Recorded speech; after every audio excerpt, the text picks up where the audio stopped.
This clip is brought to you by SaveWithConrad.com.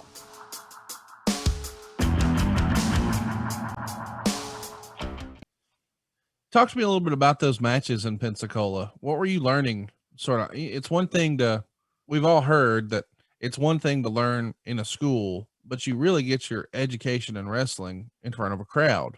So here you are now wrestling in front of a crowd pretty regularly. You mentioned some towns, Birmingham, Pensacola, Mobile.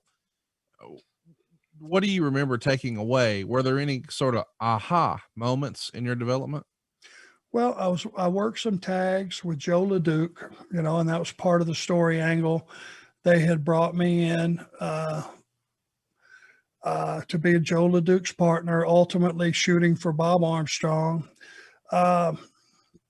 So that helped me as far as having other people to cover up for my greenness. And I was as green as you get, maybe 10 days working out, with Ted and back in Rome in a ring.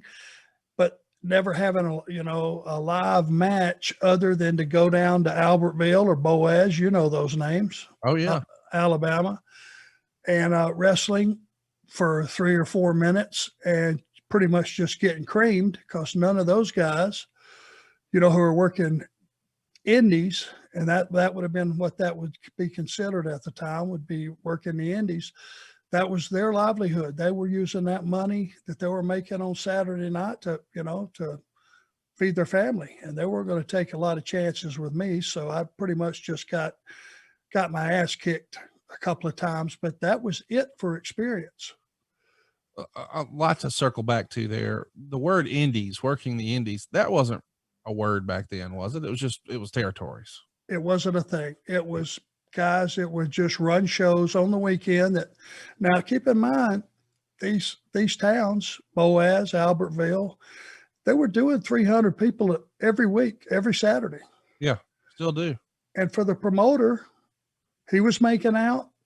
His top guys were probably getting a fair payoff. As for me, first time I worked for that promoter, Mickey, he didn't offer to give me anything. The next Saturday, I got pounded again, and he came over and said, well, you did a good job out there. Appreciate it. House is down. Can't pay you anything, but I know you got to eat. So here you go. And he handed me 6 hot dogs. That was my payoff. Well, you know what? I took them, put them in my pocket, and ate them on the way home. I've said I would have wrestled for free. Just don't tell anybody. Well, I was wrestling for free because it probably cost me $30 in gas alone. The weird part, a lot of guys get uncomfortable around this. I'll let you answer however you want to. At what point do you bring up money? Never. So after you've had these matches with Kamala, and now you've had one with DiBiase and the other match, do you get a payday that day? Is it a check? Is it cash? Do they say, we'll pay you on the next town? We do it every week here. How and when do you find out, what the hell am I making? I asked him. Okay. That's part of that friendship thing, buddy system. I found out to my horror that you work a complete week and they hold that back. So you don't get paid for 2 weeks. I got you. So that on the way out, if they want to, if you've not done business, they can hold a week. They can crucify you on the payoffs. They can pay you $5. They can pay you $1 for each town if you've been an ass trying to leave, the wrong way. That prompted, leave the right way, work a notice, and all that stuff. They held that week back, but in the meantime, man, you were spending buku money on gas. I mean, buku driving. The trips were unbelievable. So you could spend quite a bit of money before you ever got paid. And what I ended up doing is emptying out my entire savings that I'd had from working, in the meat department for all those years, just to support my wrestling habit. And are you starting to question, it's your money, it's not for me to say, but he's starting to question, damn, now I got 2 mouths to feed here because I promised Pee Wee And when funds are low, that's got to at least cross your mind, right? No, Okay. because he really came into play. Now, over the years, ever since I've been in the business, I've always done the driving. I just feel more comfortable being in control. But there were some times out there that I literally had to pull the car over and say, "Hey, you got to get us the rest of the way in, man. I'm out of gas." And just like that 700-mile, You don't mean literally out of gas. You just mean physically, emotionally. I'm tired. I got to take a nap. I'm out of gas, not the car. Yeah.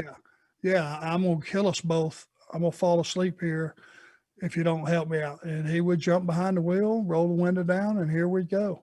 And I would try to stay awake to keep him awake as much as I can. There wasn't but a time or two that I actually fell asleep, but that's different than being behind the wheel. So Mickey Henry is who we're talking about, and his famous, I guess, infamous wrestling building was called the 431 Wrestling Arena there in Boaz. And you weren't the only big name to go through there. Superstar Billy Graham, Lex Luger, Sid, Buff Bagwell, Rick Steiner, on and on.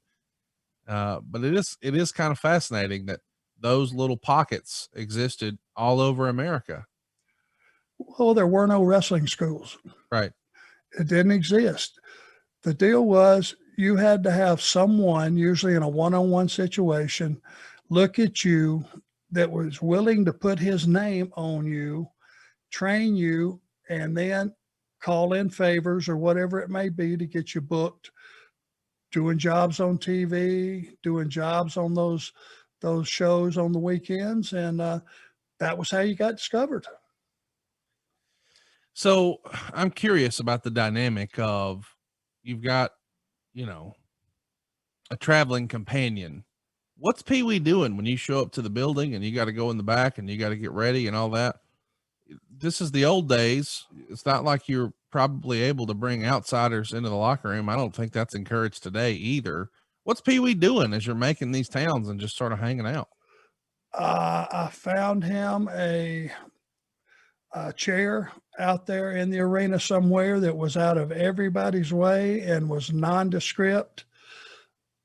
You wouldn't have even known he was in the building. I got you. And because you're absolutely right, you wouldn't have brought a guy in the locker room in those days. No way, no how. You didn't bring family members. Right. You didn't bring anybody in. It was a closed set. It was, in those days were kayfabed, and guys would have been very, very pissed if Pee Wee would have come walking in there with me. But he was there to, and I did all the driving. Basically, he was there to keep me awake, to be honest with you. So he really was like just your traveling companion. He was your buddy, just make this passable. Because here you are, sort of a fish out of water almost. I'm not going to say you're in the big city of New York, but you're a kid from Rome, Georgia. You don't know anybody. You're trying to find your way in this new world. Just having somebody to talk to and spend time with and grab a hamburger with, that's valuable, right? Absolutely.